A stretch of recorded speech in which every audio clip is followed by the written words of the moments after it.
In a place called Carefree, you wouldn't think people would care much about trivial matters like the time of day. Yet, one of the biggest sundials in America is located here. And why not? This is the Valley of the Sun, and Arizona has more days filled with sunshine than any other state. That's why John Carmichael is one of just 4 or 5 people in America who make their living making sundials.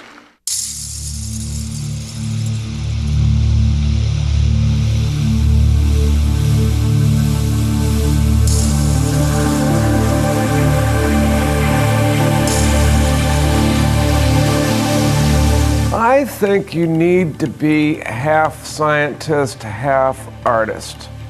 You can't be just one or the other. Some sundials are made by mathematicians. I don't think they're too pretty. And some sundials are made just by artists and they don't work. So you need to have a little bit of both. Scientist and artist John Carmichael says as far as he knows, he's the only full-time professional stone sundial maker in America. Well, actually, we have a name for ourselves. We're called dialists. But no one knows what that means except for us. What it means is that with some super advanced mathematics, an understanding of astrophysics, and a talent for concepting, designing, and fabricating functional art, John can make you a timepiece that's every bit as accurate as the finest Swiss watch, all with technology that began thousands of years ago. The first sundials were discovered from Egypt about 2,000 years ago, but they didn't know quite the amount of math that they needed to know. Their sundials weren't very accurate, and it wasn't until much later, during the Renaissance, that the science of sundialing became quite refined. So by the 1600s, sundialing had reached a very high level of sophistication. Most people think that they do not work. That's what people think. And it's true, most sundials don't work because they are not constructed correctly. Sundials have to be custom made for the latitude and longitude of where they're going. But what still amazes me is that with a hunk of stone and some metal, you can tell time to within 3 seconds on some sundials. They are that precise.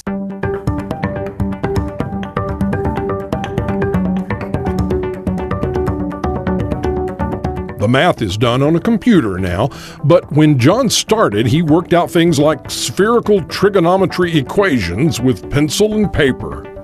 It took a lot of blood, sweat, and tears to learn the math. And I did it all by hand at first, using pencils, erasers, and my dad's old trig book from the World War II. But now, thank God, we've got computers and I can do in 5 minutes what used to take me 2 weeks. Surprisingly, sundials come in dozens of shapes, sizes, and designs, and each one can tell you a multitude of information with nothing more than a seemingly magical interplay of light and shadow. But this is called a horizontal sundial. And so I tried making this design to see if it would work, and since then I've sold maybe about 80 of these. A different shape. Yeah, now this is a very rare type of a sundial. This piece here, you move it like a chess piece, and now it's telling the time. This is called a polar sundial.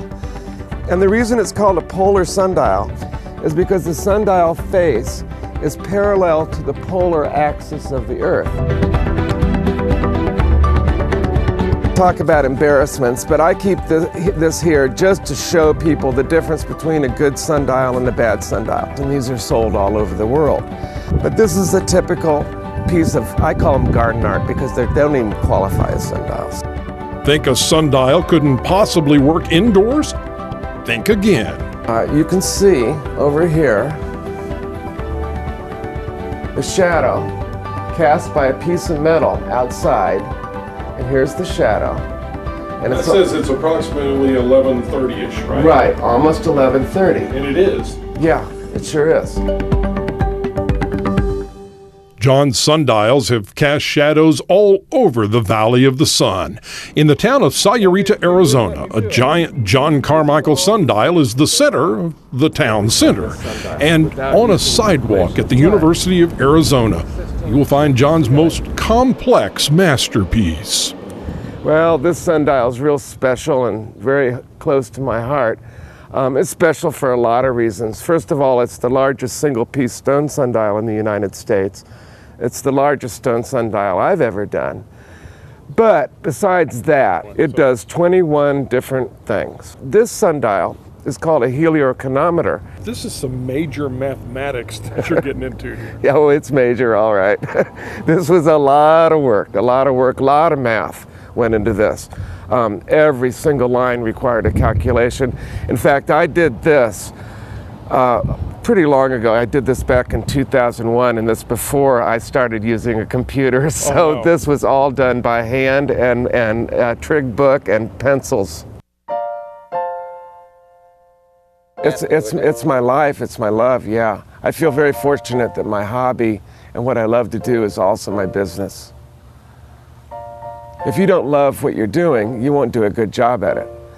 And you never think about the money, you always think about doing a good job. And if you do a good job, you'll make money.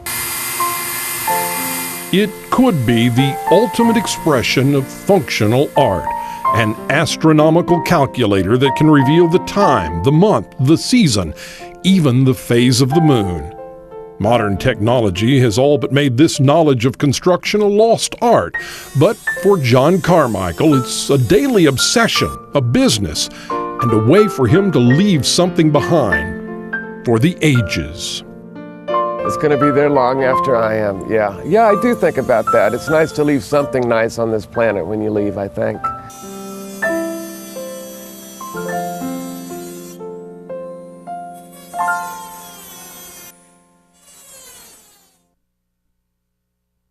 And of course, we'll always make time for stories like that.